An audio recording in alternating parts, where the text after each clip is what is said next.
civilmedia.mk. Слободно, независно, отворено. Колку се придонесуваат сите општествени чинители во промоција на европските вредности и мултикултурализмот? Прво, благодариме што се заинтересиравте и општина Струга да биде во вашата програма или во вашите работи. Мислам дека Струга е еден од неколкуте, али ние како стружани викаме најдобрата општина и затоа е останато тој поим како Струга нема друга. Значи, Струга е мултиетнички град, ги има од сите нации, повеќето албанци, па македонци, турци, роми, египчани, власи и срби, некој број, во помал број, така што да речам една мала Европа во еден град и исто така, освен мултиетничкоста, го има и мултиконфесионална, значи ги има сите вери, сите своји вери, како муслиманска, така и православна, можда и другите, зависи како се осеќаат, но најбитното е, и тоа е европска задача, да речам, дека добро се слагаме, сите сме за заедништво, нема поделби од етничка база или верска база или било која база, нема разлика во боја, нема разлика во нација, значи живееме одлично во овај убав град. Многу пати сум го кажал и повторно можам да го повторам, партискиот живот треба да го сваќаме поинаку, односно да го спроведуваме, да ги спроведуваме партиските програми во партиски штабови. Надвор од штабовите или од партиските центри треба да не се делиме, односно да сме заедно сите. А ова е потврдено, дека можда партиите не делат, односно ние се прилагодуваме таму за X интереси, но од друга страна, отворено кажувам дека ништо друго не дели. Живееме во еден заеднички град и сите сме равноправни во се. Како, да речам, во институции, пристап во институции, како што е потребите што ги имаме према институциите и институциите према граѓаните се сервисираат подеднако сите.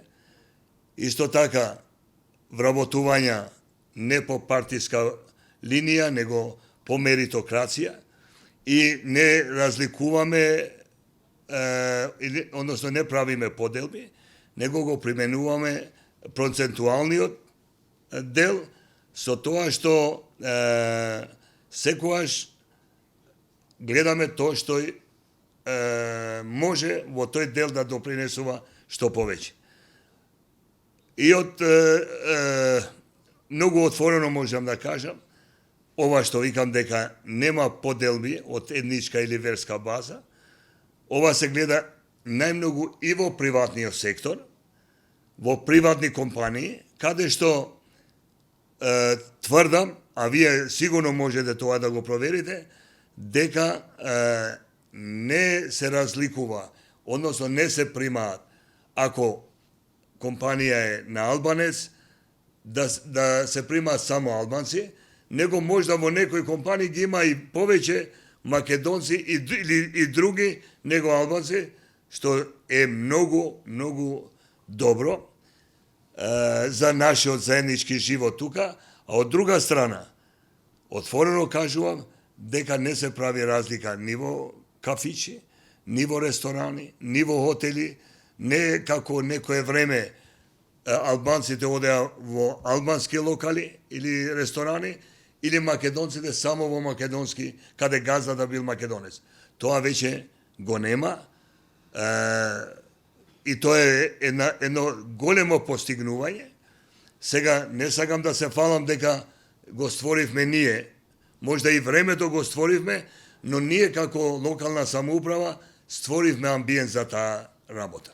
Значи, прво од тука почнува се, а ние не правиме разлики, ни етнички, ни верски, ни било кои разлики, со тоа се створи амбиент да секаде и во институции, и во компании, и било каде, значи да го нема таа работа, таа поделба. Во однос на тоа, каква е соработката меѓу локалната власт, граѓанските здруженија, медиумите, граѓанските и граѓаните, за активно учество и заедно вклучување во носење на одлуки на локално ниво?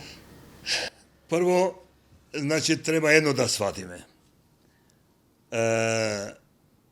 Тој што треба да пресече во многу работи и да изведува многу работи е локалната самоуправа, која има добиено мандат од граѓаните. Значи, не е исто невладина организација или здружение или не знам кој да донесе одлуки во време кога веќе во избори некој е избран од повеќето од пола граѓани да води, например, институција како што е општината.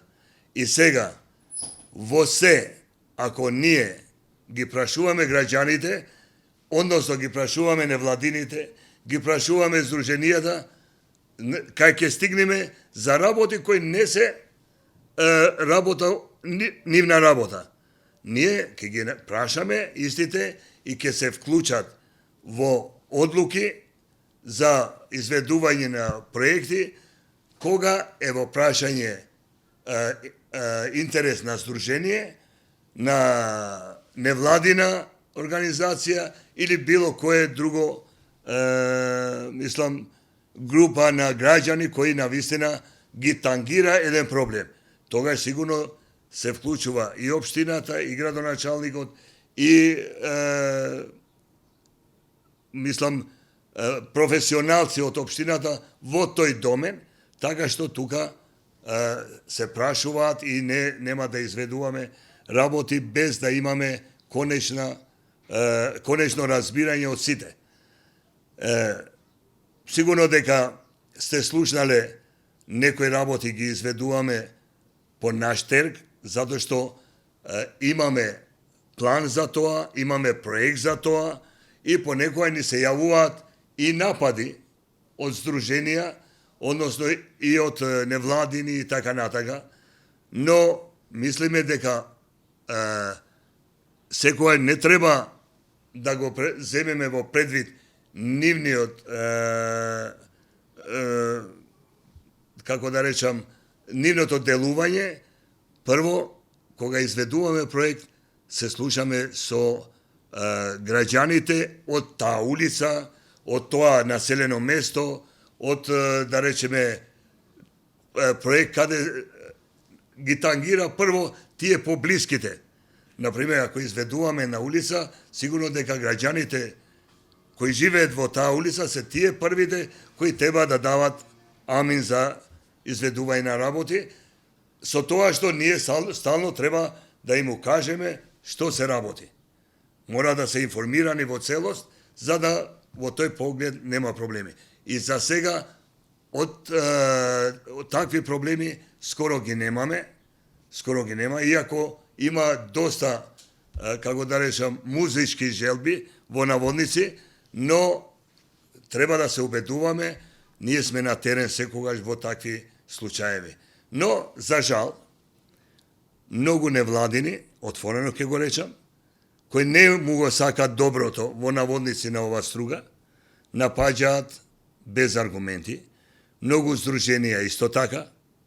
Например, ево да речеме, се палело Трската, сувиот дел во потегот Струга Калишта, истото се прави и во Подморје, исто се прави и во Охрид, но стално се напаѓа Струга од невладини од Охрид, иако не се професионалци, значи, сега да не зборувам каква професија имаат, но со тоа што ние овде имаме искусни еколози, искусни инженери, искусни архитекти, искусни, да речам, инспектори, кои работат во тој прилог, мислам дека не е фер да се напаѓа за да се заштити нивното делување. Мислам дека прво да го гледаат својот двор, како го имаат суредено, после да можат да критикуваат друг дел каде што мислам дека не се во право. За жал, можеме и тоа да го кажам, дека во вакви напади, почести напади, од медиуми, отворено го велам, ево ќе го спомнам, Алсат стално не напаѓа и да му дадеш добра изјава, она што е званична изјава, има да го претвори во негатива. Таму завчера, значи, беа во депонијата во Струга, каде е перфектно одржана и се одржува, нема никакво загадување, тврдиме и тоа со одговорност, истите стално го ваѓа на телевизија како гори. А 4 години, ево што сум ја тука, воопшто не е ни запалено, ни чад немало во тој дел на депонија. Затоа што се затрпува и не се гледа ни пластично шише, ни пластично кесе или комунален смет во целина. Али ова стално се прави. Не само, ево го спомнав Алсат, има и други медиуми и невладини кои навистина сакаат по секоја цена да не валкаат во наводници, али тоа сигурно нема да го дозволиме. Колку на локално ниво се спроведува стратегијата едно општество за сите, особено во делот наменет за локалната самоуправа? Мора да имаме едно општество за сите и сите да сме на еден ранг, не да има прво ниво, второ ниво и така. Тоа нема да го дозволиме. Не сум го дозволил во сите овие години од 2005 со минус 1 мандат во целост да имплементираме таква стратегија. Дали и на кој начин работи локалната комисија за односи меѓу заедниците? Да, комисија има формирана од страна на Советот, со одлука на Советот, од сите етнички припадности, значи има членови и знам дека досега не сум имал поплаки со тоа што побарале некои трошкови околу нивната работа и тоа е удоволено и мислам дека во тој прилог немаме проблеми. Рачунајте дека немаат и што да дискутираат проблеми од меѓуетнички карактер. Дали некогаш општината била подложена на сајбер напади или хибридни закани? Не сум слушнал и никој не ме има известено во тој прилог. Мислам дека имаме една сигурна општина и секоја година имаме се помалу проблеми било од која страна доаѓаат. Сега имавме извештај пред 2 месеци кога дојдоа и министерот за внатрешни и заменикот и значи од СВР Охрид ни дадоа извештај дека навистина Струга е мирна и сигурна во поглед на се. Civilmedia.mk. Слободно, независно, отворено.